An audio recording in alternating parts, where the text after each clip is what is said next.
Mais je veux cette promesse au sujet de demander. Demandez, demandez, demandez, demandez, quoi que vous demandiez. Vous savez, je veux cela. Vous voyez, quand je vois combien cette promesse est inconcevable, je désire tout faire. Je désire faire tout ce que Dieu me dit de faire afin d'avoir avec Dieu dans la prière ce type de puissance.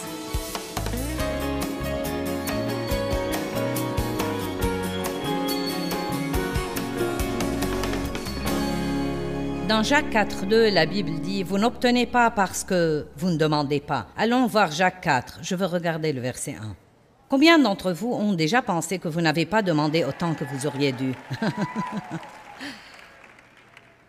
Donc, beaucoup de gens sont très malheureux dans leur cheminement avec Dieu car ils font les œuvres de la chair. J'ai fait les œuvres de la chair et les œuvres de la chair ne fonctionnent pas. Ce sont des œuvres qui ne marchent pas.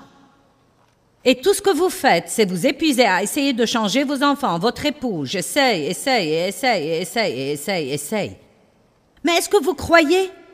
Nous sommes appelés croyants parce que les croyants sont supposés croire, sinon on les appellerait les essayeurs. Croire, c'est une formidable réponse à tout, quel que soit votre besoin. Quel que soit votre besoin. Dieu a d'excellents horaires, 24 heures sur 24. Vous n'obtiendrez jamais la tonalité occupée. Quel que soit votre besoin, vous demandez. Vous demandez au nom de Jésus. Il vous entend et il vous répond. Vous savez, la mésentente est vraiment un énorme problème dans la vie des gens et c'est probablement un des plus gros obstacles à l'exaucement. Les gens se battent et se disputent. Il y a la désunion dans les maisons. Les gens ne s'entendent pas à l'église. Le chef du chœur est fâché contre le pasteur et ceux qui chantent sont fâchés contre le chef de chœur. Et Sœur Jones est fâchée parce qu'elle voudrait diriger la louange. Et vous connaissez ça. Combien d'entre vous disent que c'est une évidence de dire que le monde est rempli de disputes? Et c'est une chose très dangereuse. Oui, je veux dire, ce n'est pas juste un petit problème, c'est en fait, spirituellement, une des choses les plus dangereuses pour le croyant. Et c'est pourquoi Jésus a dit « Je vous laisse ma paix ». Alors vous avez la paix, mais c'est à vous de décider de l'utiliser ou non. Dieu nous a donné ce grand privilège de la prière pour que nous n'ayons pas à nous en faire. Philippiens 4, ne vous inquiétez de rien. Mais en toute chose, par des prières et des supplications, avec des actions de grâce, faites connaître vos besoins à Dieu, et la paix qui surpasse tout raisonnement gardera vos cœurs et pensées en Jésus-Christ. Au moment exact où quelque chose arrive, où un besoin survient, vous priez. Vous soufflez cette prière à Dieu. Ne vous tenez pas d'une certaine façon dans un certain endroit. Juste priez, parlez à Dieu à tout sujet. Mais je dois admettre, et je suis sûre que c'est votre cas aussi, que même si vous êtes régulièrement à l'église, même si j'allais à l'église régulièrement et j'étais même leader dans l'église, il y avait tellement de mésententes dans ma vie. Et Jacques 4, 1 dit « D'où vient qu'il y a des disputes et de la discorde et des combats parmi vous? Et d'où proviennent les mésententes et les querelles? Pourquoi ne pouvons-nous pas nous entendre avec les gens? Pourquoi tant de gens sont-ils si mécontents? » Vous savez, il n'y a pas tellement de chrétiens vraiment heureux tout le temps. Je parle des chrétiens contents à temps plein. Vous savez, nous pouvons être ignorés et sautant de contentement quand nous venons à l'église. Et puis quand l'équipe de louange joue et c'est comme « Oh! » Mais je parle de gens tout le temps contents. Contents à temps plein. Contents dans la tempête, contents quand la tempête s'arrête. Contents à temps plein.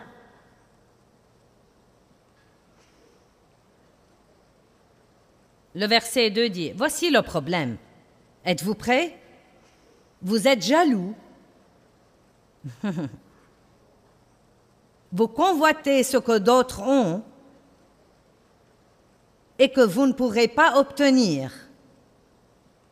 Alors vous devenez meurtrier parce qu'en ce qui concerne votre cœur, haïr et tuer, vous êtes jaloux et vous ne pouvez obtenir. Alors vous bataillez et vous faites la guerre, et le voici, vous ne possédez pas parce que vous ne demandez pas. Oh mon Dieu! Vous ne possédez pas parce que vous ne demandez pas. Si vous voyez quelqu'un obtenir une bénédiction, au lieu d'être jaloux de lui et de vous fâcher, vous devez être content pour lui et juste dire à Dieu, « Je pense que c'est joli, c'est quelque chose que j'aimerais avoir. Dieu, si tu veux bien faire cela pour moi. Mais si je ne l'ai pas, je suis content. » Nous devons nous dire à nous-mêmes parfois, « Je n'ai pas besoin d'avoir cela pour être content. Je suis content dès à présent. Je n'ai pas besoin d'avoir ce que tu as pour être content. Je suis content maintenant. » Nous devons tous nous souvenir que nous sommes tous des individus devant Dieu et qu'il y a un plan individuel pour nos vies et qu'il ne fait pas tout de la même façon dans la vie des autres. Phil Wickham, notre leader de louange ici ce soir, c'est un formidable chanteur. Mais écoutez-moi bien. Il y a probablement des gens dans le monde qui pourraient chanter mieux que lui et qui n'auront jamais l'opportunité de faire ce qu'il fait. Pourquoi? Et en tant que peuple, nous demandons, « Pourquoi, Seigneur? Pourquoi pas moi? » Parce que Dieu est Dieu. Et ce que vous pourrez en dire n'y changera rien. Dieu est Dieu. Et il fait ce qu'il fait pour des raisons que nous ne connaissons pas toujours. Je ne sais pas pourquoi Les gens me demandent tout le temps, « Eh bien, pourquoi pensez-vous que votre ministère est devenu si important? Et pourquoi pensez-vous? Et pourquoi pensez-vous? » Je pourrais amener une poignée de raisons, mais elles seraient hors de propos.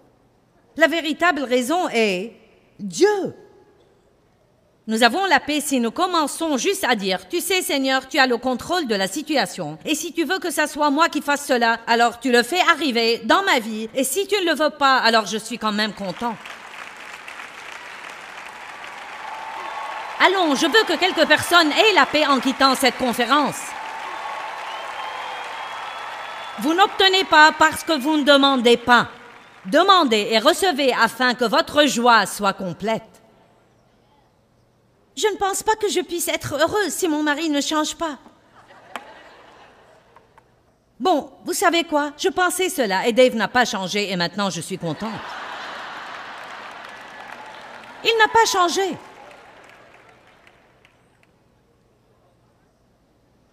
Je veux dire, il n'y avait pas tant de choses mauvaises chez lui. C'était moi qui avais un problème et je pensais qu'il devait changer pour que je sois heureuse. Et j'ai finalement compris que je devais prendre la responsabilité de ma propre joie et arrêter de considérer que c'était le boulot des autres de me rendre heureuse.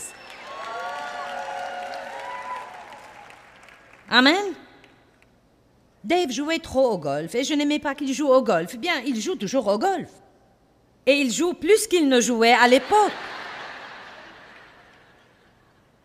Il joue au golf, et il joue au golf, et il joue au golf, et il regarde le golf, et il regarde le foot, et il regarde le basket, et le baseball, et le hockey, et le football, et le cricket, et tout ce qui se passe à la télé, il le regarde.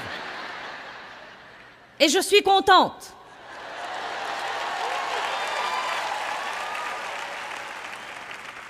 Et je suis contente parce que ça fait 43 ans et demi que je suis mariée, et que maintenant, quand il regarde tous ces trucs, j'ai du temps pour moi. Je suis contente.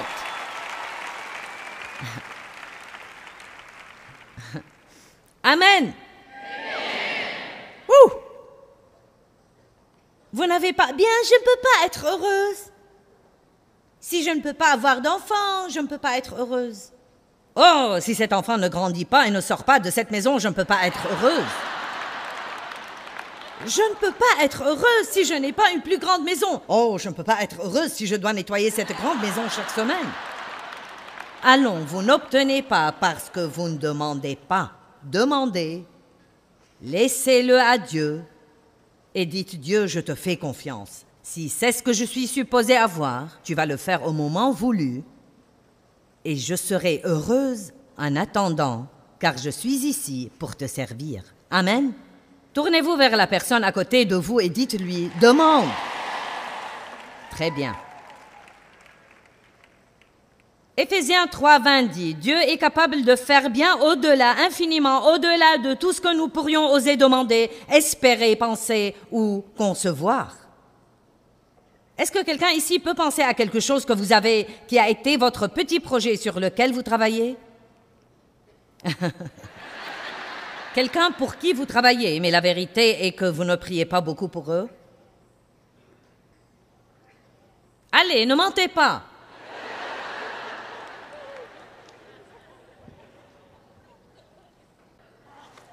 Demandez, déposez votre fardeau. Le deuxième obstacle à l'exaucement dont nous allons parler est le péché caché. Maintenant, il faut venir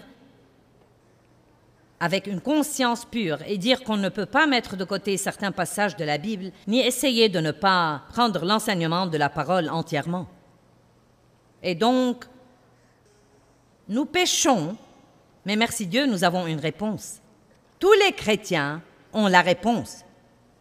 Une réponse immédiate. Chaque fois que vous faites quelque chose de mal, ce qu'il faut, c'est l'admettre, le confesser, recevoir le pardon de Dieu et aller avec l'intention de changer et ne jamais le refaire, car Dieu vous aide généreusement et vous rend fort. Mais vous ne pouvez pas juste ignorer des choses. Je ne peux pas ignorer des choses. Une des raisons majeures pour lesquelles des chrétiens ne sont pas heureux et qu'ils ont des choses cachées dans leur cœur et qu'ils font semblant en mettant des masques de chrétiens heureux chaque dimanche. Maintenant, je vous dis une chose. Si vous allez à l'église le dimanche et votre maison est pleine de disputes toute la semaine et vous êtes en train de prier et vous vous demandez pourquoi vous n'obtenez pas de réponse, vous devriez juste commencer à vous confesser, sortir les disputes de la maison, commencer à être celui qui est le pacificateur, le défenseur de la paix, et là, Dieu répondra à vos prières. Seigneur, je pense à toutes ces années où je me suis disputée avec Dave pendant la route vers l'église, et ensuite je me demandais pourquoi mes prières n'étaient pas exaucées, combien c'était stupide. Mais je ne savais rien faire de mieux. Je prenais seulement les morceaux de la Bible que j'aimais. Seulement les passages qui allaient m'apporter quelque chose. Allez maintenant. Comment donc? Je ne prenais pas les passages qui allaient nécessiter quelque chose de ma part. Et vous allez mieux comprendre ceci quand nous arriverons à la fin. Mais je veux cette promesse au sujet de demander. Demandez, demandez, demandez, demandez. Quoi que vous demandiez, vous savez, je veux cela. Vous voyez, quand je vois combien cette promesse est inconcevable, je désire tout faire. Je désire faire tout ce que Dieu me dit de faire afin d'avoir avec Dieu dans la prière ce type de puissance. C'est tragique que tant de nous ratent ça parce que nous préférons nous accrocher à de mauvaises attitudes idiotes. Mais je ne vais pas lui dire que je suis désolée. C'est toujours moi qui dois lui dire pardon. Je ne le ferai pas maintenant. Je ne lui pardonnerai pas. Vous allez rater une énorme bénédiction. Vous allez avoir votre mauvaise attitude et rater beaucoup. Tous les chrétiens ne sont pas des chrétiens spirituels, beaucoup sont charnels. Ça veut dire qu'ils sont sauvés, mais qu'ils marchent selon la chair. Est-ce que ça va vous empêcher d'aller au ciel? Pour commencer, je ne suis pas celle qui juge de tout cela, parce que je ne sais pas ce que les gens font, mais disons juste en général qu'il va y avoir au ciel plein de gens qui n'ont pas bien agi quand ils étaient ici, seulement parce qu'ils croient véritablement en Jésus. Vraiment, ils croient. Mais je peux vous dire une chose. Vous ne vivrez pas une vie puissante, vous ne vivrez pas une vie heureuse, vous ne vivrez pas une vie paisible. Votre vie ne sera un témoignage pour personne. J'ai été une chrétienne pendant des années avant de devenir sérieuse. J'étais une chrétienne qui allait à l'église, je faisais de bonnes œuvres, j'étais sur le tableau de l'église, j'allais à l'église tout le temps, mes enfants allaient dans des écoles chrétiennes, et je peux dire que ma vie n'était pas différente de celle des pécheurs qui habitaient ma rue. En plus, j'aurais pu tenir les gens éloignés du ciel avec mon attitude, parce que quand les gens voient que nous allons à l'église, mais nous n'agissons pas différemment qu'eux, il n'y a pas de respect. Et la plus grande chose que nous avons besoin de faire aujourd'hui est de vivre la vie. de tout simplement vivre la vie. Nous allons faire des erreurs, mais nous devons demander immédiatement à Dieu de nous pardonner. Nous devons nous purifier, révéler notre erreur et aller de l'avant. Je pense que c'est tellement important, spécialement si vous avez une forteresse dans votre vie. Ça ne fait que revenir et il vous semble que vous ne parvenez pas à être libéré. Je pense qu'une des choses qui peuvent aider est de confesser toutes vos fautes à quelqu'un de confiance que vous aimez et lui demander de prier. Parce que la dernière chose que le diable veut, c'est que vous mettiez les choses à la lumière. Il veut des choses cachées. Les secrets tuent les gens. C'est étonnant ce que nous nous faisons à nous-mêmes quand nous cachons les choses. Ne faites pas semblant les uns avec les autres.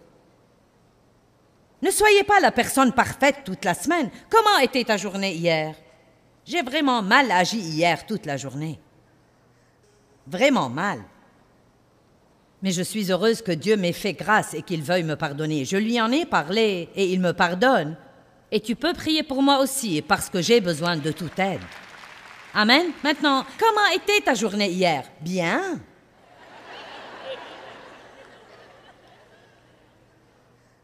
Bien, très bien. Merci Seigneur, bien.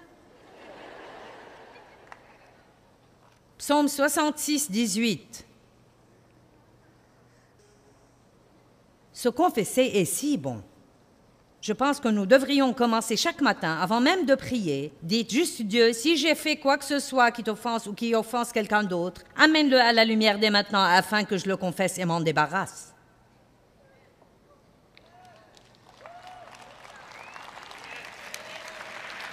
Vous savez, je ne suis pas... Il est évident que je ne désigne personne en particulier, mais vous savez, comme je regarde, je sais qu'il y a beaucoup de gens ici, qu'il doit y avoir des gens ici qui... Vous avez toutes sortes de secrets.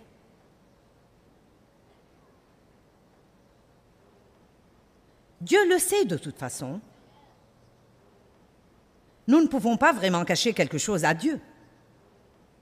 Et quand vous parlez à Dieu de vos péchés, ne les appelez pas ainsi. Seigneur, je suis désolé, j'ai manqué. C'est un nouveau nom pour péché. J'ai manqué. Péché signifie en fait manquer le but, mais ne dites pas cela, appelez-le par son nom. J'étais jaloux, j'avais de la haine, j'étais brutal, j'ai manqué d'amour, j'étais méchant. Nous n'aimons pas l'appeler par son nom parce que ça sonne méchamment à notre oreille, c'est « oh ». Mais ça rend le pardon bien meilleur, n'est-ce pas? Amen.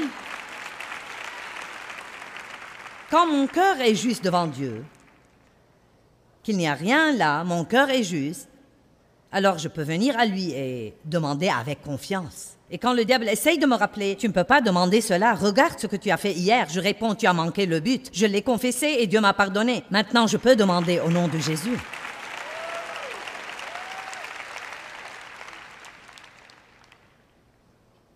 Psaume 66, 18. Si j'avais conçu l'iniquité dans mon cœur, le Seigneur ne m'aurait pas répondu.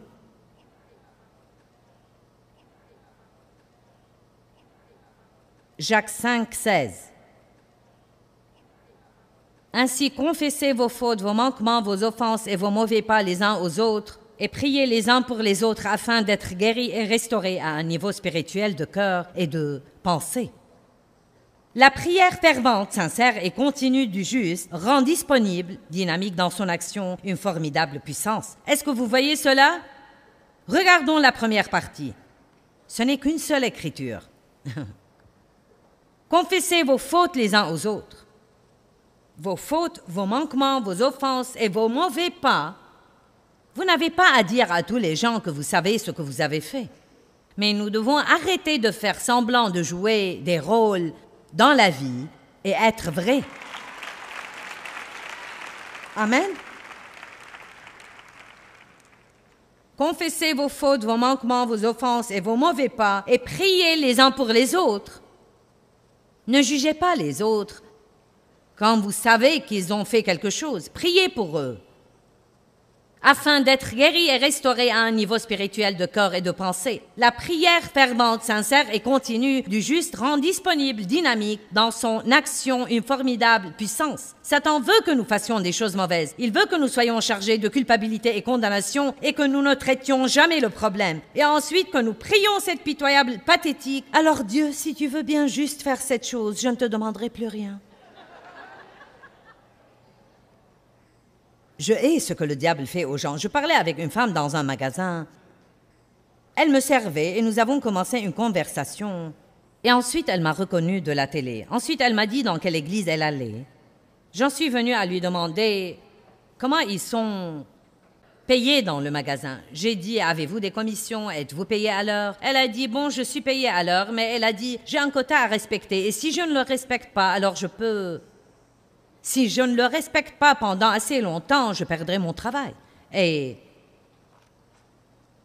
elle a dit, des fois c'est effrayant, vous savez, parce que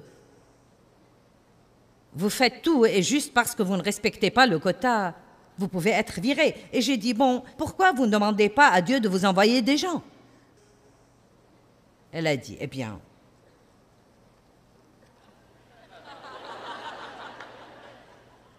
vous ne pouvez pas faire cela. J'ai dit, priez et demandez à Dieu de vous donner sa faveur. Priez que quand les gens vous regardent, ils vous aiment bien et qu'ils veuillent vous acheter des choses à vous. Elle a dit, bien, écoutez cela. Elle a été dans l'église pendant 30 ans et voilà ce qu'elle m'a dit. Eh bien, vous ne pouvez pas prier pour l'argent, n'est-ce pas? C'était triste. Il y en a plein comme elle, même des personnes qui me regardent en ce moment. Vous pouvez même vous demander, je pourrais prier pour cela? Quoi que vous demandiez en mon nom, qui représente tout ce que je suis. Si vous demeurez en moi et ma parole demeure en vous, demandez ce que vous voulez. Pourquoi ne demanderions-nous pas la faveur? Ça m'étonne beaucoup, toute la faveur que j'ai. Et ce n'est pas parce que je passe à la télé, je demande la faveur. Je prie que Dieu me donne la faveur. Presque tous les jours de ma vie, je prie pour avoir de la faveur et je confesse la faveur. Je n'ai pas le temps d'essayer de plaire aux gens et de faire en sorte que tout le monde m'aime. J'ai essayé ça les premières années et croyez-moi, c'est tuant. Donc j'ai finalement décidé, Dieu, tu vas devoir les faire m'aimer, car c'est comme cela que je suis et c'est tout. Et je ne peux pas essayer de le faire d'une certaine manière pour vous, d'une autre manière pour vous et d'une autre manière pour vous. Je crois seulement que Dieu me donne la faveur. Priez pour que les portes s'ouvrent. Priez que Dieu ouvre les portes que vous ne pouvez pas ouvrir et ferme les portes qui doivent être fermées et que vous ne voulez pas fermer. Vous m'entendez? Ne priez pas juste pour que Dieu vous ouvre des portes. Priez aussi que Dieu ferme les portes qui doivent être fermées. Commencez à être honnête avec Dieu. Ça va être quelque chose quand vous allez appeler les choses par leur nom et peut-être avoir un bon ami ou un époux ou un camarade auquel vous sentez que vous pouvez vraiment faire confiance et commencer à rendre des comptes à quelqu'un et confesser les choses et demander la prière. Ouh! Vous allez rendre le diable fou quand vous ferez cela parce qu'il veut que vous cachiez tout et mettiez un masque, loué soit le Seigneur, sur votre visage. Quand vous êtes détruit à l'intérieur. J'espère que mon enseignement va vous motiver pour prier et vous associer à Dieu pour tous vos besoins dans chaque domaine de votre vie. Et souvenez-vous que ça commence avec une simple demande. Jacques 4,2 dit « Vous n'obtenez pas parce que vous ne demandez pas ». N'oubliez pas de prendre juste le temps de demander.